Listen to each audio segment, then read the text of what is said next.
Հայկ Սարգսյանն ասում է, որ դուք շատ գոհ եք եղել։ Միրակամ, Հայկ Սարգսյան, ինչքան ես հասկացա ուշադիր լավ։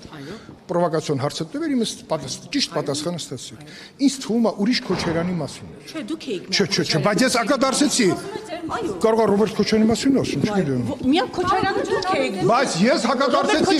Բայց այդ դեպքում մի րոպե, չէ, ես կատակ եմ անում, լսի։ Բայց այդ դեպքում ես ինչի ես քան խոսեցի։ Այդ ենք ուզում եք հասկանալ։ Բայց այդ դեպքում ես ֆրակցիայի առաջ ինչի։ Որովհետև դա հարաբերության հարց չի, պարոն Անդրանիկ Քոչարյանը ուշադիր լսի եղել է պաշտպանության նախարարի առաջ տեղակալ, եւ որ Հայկ Սարգսյանը նոր ծնվել էր 92 թվականին։ Այ դա է ձեզ դրդում ասում եք, որի մեջ չեք քննարկել, որոշել եք նախագիծ ներկայացնել, որ քնարիկ խես sense ագրեսիվ։ Ագրեսիվ չէ, բա Քոչան, դուք եք զայրացած այսօր ողջ օրը դուք եք ասում եք մի ընդհատեք, մի խոսեք, Օրինակ դուք պարոն Սարգսյանը անգամ ձեզ ասում էր մի ընդհատեք։ Անձնաժողովի նախագահին չի կարելի հակադարձել։ Բայց իր խոսել է իր պարոն Քոչարյան։ Հերմին այսօրով է հյուրդ։ Հլաս է, այսօր հյուրդ ով է։ Պարոն Քոչարյան։ Ասեք իմ հարցը պատասխան։ Որ հարցին։ Ինչ դեր եք դուք տեսնում ինչ խնդիրներ առաջացնեն։ Բնականաբար ֆրակցիան կքննարկի օրինակից ստացա բացական եզրակացություն։ Դա նշանակում է ըստ կանոնակարգ օրենքի խորհրդի նիստում ինքը չի զեկուցվելու, բայց հեղինակը կարա պնդի, որ սա լիագումար նիստում ուրեմն քվեարկվի եւ քննարկվի, բայց դրանից առաջ ես համոզված եմ, որ ֆրակցիայում կլինի եւս մեկ քննարկում, որտեղ ֆրակցիայի քննարկումը մենք ունեցանք, որ մասնակցեց նաեւ պարոն Պապիկյանը, պարոն Սարգսյանը, իհարկե պարոն Սարգսյանի հարցեր քիչ եղան, հիմնականում պարոն Պապիկյանին, եթե նկատեցիք նաեւ հարցերի մի հսկա քանակ տրվեց այսօր պարոն Արման Սարգսյանին, պաշտպանության փոխնախարարին։ Եվ բնականաբար ֆրակցիան պետքա կողմնորոշվի։ Եթե ֆրակցիան որոշեց, որ այս նախագիծը պետքա կողմ քվեարկվի, բնականաբար ֆրակցիան կաջակցեց նախագծին, բայց ֆրակցիայի առաջիկ փակ քննարկումից հետո պարոն Սարգսյանը նախաձեռնեց իր հետ հանդիպում քաղաքացիական պայմանագրի պատգամավորների հետ եւ ինչքան ես իմացա մեկ հոգի մասնակցել այդ հանդիպմանը։ Քրիստինե դեմ էր, ինչու վերջի րոպեին կողմ քվեարկեց, ճնշումներ եղան, ինչի փոխեց իր դիրքորոշումը։ Քրիստինե Պողոսյանը հիմնավորեց։ Դուք ասեք ինչու եք դուք ի սկզբանե կողմ եղել։ Չի եղել սկզբան։ Դուք պարոն Սարգսյանը խառնեց այն նախաձեռնությունը 27 տարեկանին, այս կողմ եմ եղել, աջակցել եմ եւ անցել է, բայց սա դեռ ուրիշ բան է։ Ասպարոն Սարգսյանը նաև ասաց, որ հանձնաժողովում քննարկվել է, չկա այդպիսի բան։ Ես ասեցի, հանձնաժողովի բոլոր անդամները նստած են, թող ասեր, այ այս բոլորը ընդդիմադիր իմիջիալոց մեր հանձնաժողովի աշխատանքային բոլոր քննարկումներն ասում են նաև ընդդիմության մասնակցությամբ։ Եթե քննարկված լիներ, պետք է ասեր, այս բոլորը այ աշխատանքային քննարկում եղել է։ Մի բանն է ճիշտ ասել։ Միջգերատեսչական հանձնաժողովը պարոն Պապիկյանի գլխավորությամբ քննարկել է 2 անգամ, բայց այդ հանձնաժողովը պարտավոր էր վերջնական տեսակետը ավարտելուց հետո քննարկեր եւ քվեարկեր նոր ուղարկել կառավարության տար համաձայնություն Հայկ Սարգսյանը դնի կառավարության այդ շրջացման, որը չի արվել։ Էլ չեմ ասում քաղաքացիական պայմանագիրը տեղյակ չի, հանձնաժողովը տեղյակ չի։ Ինչ եք կարծում։ Սա այսպես հասարակությունը, մարդու իրավունքների պաշտպանը այսքան բան է, հիմնավորումներ է բերում, քաղաքասարակությունը, այսպիսի օրինագծերը, որը տեսակ խնդիր չի լուծում։ Այս օրինագիծը զորակոչի խնդիր չի լուծում։ Ոչ էլ պայմանագրայինի խնդիրն է սա լուծում։ Սա ավելի շատ հարցեր առաջացնող էր։ Դրա համար ես, քանի որ 30 օրվա անցած ուղի ունեմ, գուցե մի քիչ ավել, եւ կարծում եմ, որ զինված ուժերը պետքա օր առաջ մենք ունենանք այնպիսին, որպեսզի ինքը մեր ժողովրդին կարողանա պաշտպանի։ Նայում եք անհանգիստ աշխարհի կռիվներ եկել է մեր հարավային սահման։ Եվ այս քննարկումը, ես ասեմ, նույնիսկ երեկվա հրթիռակոծություններից հետո այս քննարկումը պարոն Հայկ Սարգսյանը պետք է հետ քաշեր։ Ասեր, որ դրա վախտը չի։ Որովհետև դա հասեք։ Բանակային ծառայության։ Մի այդպես ինչ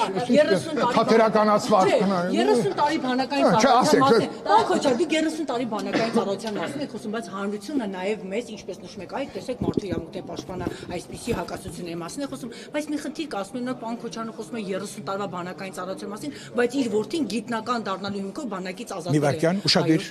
Իսկ պարոն Քոչարյան, եթե բանակից ազատել իր ավակ որդուն, բա փոքրին խի չխնայեց։ Փոքրն է պատերազմի ժամանակ լավ թոթոր տեղեր Սուտ ես ասում, այդպես էին ասում։ սուտ ես ասում, որ ասում է, որ գլուխը պատին տալը քիչ է։ Ուրեմն Ղուրբան լինեն իմ փոքր տղային, որի մասին Արցախի ղեկավարությունից սկսած զինվորականությունից Վազգեն Քոչյանի նկարները դրեցի, որպեսզի հասկանան այս տղեն մինչև վերջի օրը նոյեմբերի 8-ը կրակել է։ Հարքուպատիվ ձեր փոքր տղային, որ ծառել է մեր գիտական տղան, իմ գիտնական տղայի գիտական գործերին դու ծանոթ ես։ Դու ծանոթ ես։ Հարությունն է ուզում ծանոթանալ։ Հարությանը դու ում միջոցով ծանոթացրեք։ Հենց այս պահին էլ իմ մեծ տղաս նաև գիտական այն գյուղապահովագրության համակարգի հիմնադիրներից մեկն է եւ առողջապահական համակարգի օնկոլոգիային վերաբերող դու լավ գիտես։ Նայեք Շանթով Լևոն Քոչյանը ոնց է ներկայացնում այն ծրագրերը, որոնք որ մեր պետությունը դեռ առողջապահական ապահովության մեջ ոչինչ չունի արած։ Ապահովագրությունները, որ այդպես էլ չեն գործում։ Դուք նայեք այն ինչ որ Շանթով հետ քաշեք եւ նայեք։ Հետ քաշեք, Սարգսյանը դրա ժամանակը չէր լարված իրավիճակը, բայց իրավիճակը։ Ինչ ես այսքան փոքրացել։ Կաթողիկոսի Շփոթ։ Դուք գիտեք որ ձեզ ինչքան լավ են վերաբերում, չնայած դուք ստորագրություններ եք դնում, որ իմ հետ լավ չեք։ ժամանակը չէր, կաթողիկոսի Քնարեք դու իմ նկարը գրկած անդադ վազվզել ես։ եկեղեցու կաթողիկոսի հարցը քննարկելու ժամանակ Իսկ այսօր մենք եկեղեցու հարց ենք քննարկում։ հասարակեց իրավիճակում, որ Ուրեմն ուշադիր լսեք։ Ուշադիր լսեք։ Գոնե ինձ եկեղեցու հետ կապված հարցերը տալու զգուշ եղեք, որովհետև նաև եկեղեցին մասնակից է եղել իհարկե Երուսաղեմի պատրիարքությունը մեր այն լայնածավալ ծրագրերի, որ պատերազմի հետևանքով անդամալուց դարձածներին քանի խմբեր եմ ես կազմակերպել, ուղարկել նաև բանակի հոգևոր ղեկավար կազմի հետ միասին, նաև պատրիարքության հետ, Երուսաղեմի, նաև մյուս հոգևորականների հետ, նաև հոգևորականներն են մասնակցել պատերազմին, զոհեր ունենք, վիրավորներ ունենք։ Հիմա այստեղ եկեղեցու խնդիրը նաև վախնիկ չէր, որ Ամրան Բաբաջյանը բացահայտեց, որ գերիների հարցով իմ մտքով անցավ, որ կարելի է նաև եկեղեցական կառույցները օգտագործել, հակառակելով, որ Ստամբուլում մեր պատրիարքը ունի որոշակի կշիռ, որով կարելի է նաև Թուրքիայի իշխանությունների հետ քննարկել գերիների հետ վերադարձի սխեմատիկ հարցերը եւ դա արվել է։ Հիմա եկեղեցի պետություն, այդ հարաբերությունները պետք է կարգավորվեն։ Եկեղեցին պետք է չխառնվի։ Պետության ներսում պետք է հարցեր կարգավորել։ Լսի, հիմա դու հարց տվեցիր։ Դե հիմա լսի իմ պատասխանը, ընդ որում իմ պատասխանի մեջ շատ բաներ կա, որ ես կարող եմ տողատակով ասեմ, դուք պետք է հասկանաք։ Եկեղեցին միշտ կարևոր դերակատարում ունեցել մեր ժողովրդի պատմության մեջ, բայց եկեղեցին պետք է հարցեր կամ դի պատասխանի ինքը պետք է լուծումներ գտնի։ Երբ որ հոգևորականը Կիրանցում խնդիր էր քաղաքական դնում եւ գալիս էր Երևան, եւ հիմա խնդիրը չլուծելով ինքը Կիրանցից հեռացել է, բայց եկեղեցին ինքը դարձավ թիրախ։ Նաև հասարակության մեջ, որտեղ պարզ չեղավ, եկեղեցին ինչի համար է պատասխանատու։ Եկեղեցին բոլոր իր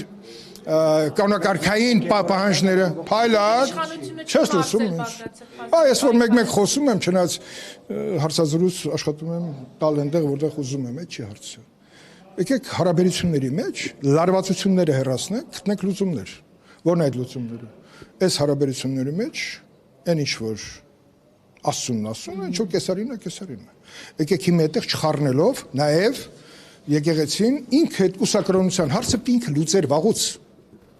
Վաղուց դի լուծացել էր, վերջին հաշվով լուսավորիչը ինքը ընտանիք ա ունեցել։ Կառավարման 7 տարի հետո ինչու Փաշինյանը հիշեց եւ այս հարցը դարձեց օրակարգային Ես կարծում եմ դուք առիթ կունենաք Հանրապետության վարչապետին այդ հարցը տալու։ Բայց ես մի լավ բան եմ տեսնում այս ամենի մեջ, այս քննարկումները բացի որ քաղաքական ինչ որ նրբերանգներ են ստանում, այս քննարկումները մեզ բոլորից մաքրում են։ Մենք այնուամենայնիվ պատվիրաններին պետք է ավելի լուրջ վերաբերվենք, մեր պարտականություններին պետք է լուրջ վերաբերվենք, մեր հավատին, ինքներս մեզ, մեր ընտանիքներին, հատկապես չշնանալու հարցում։ 2015-ին Փաշինյանն ասում է, Բտնում պետք է պետությունը չխառնվի։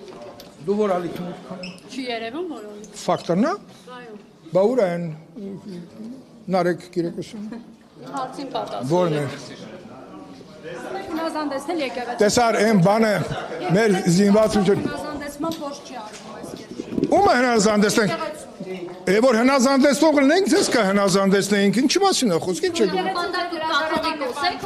Ինչ կա քո գործերից։ Հիմա որ ալիքումս բոլորը սենց դարձել եք լրատվական ակրոբատներ։ Կաթողիկոս եք։ Ոչ, ուզում ենք ամբից պաթողիկոս Աստծո կամքով, թե դա երբ կլինի, Աստված կլինի։ Իմիջիալոց կատակով ժամանակին մի հատ գաղտնիք ասեմ։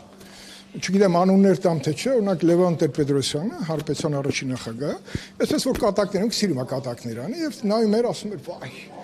Լիլիթ, անուններ չեմ տալու, բայց դու կարաս ասես ում կարա վերաբերվի։ Ասում էր, որ եթե այս երկու քաղաքական գործիչները երեխա չունենային, իդեալական վեհապարի տեխնացու։ Հիմա դուք այդ հանձնախմբում կարող է Ոչ։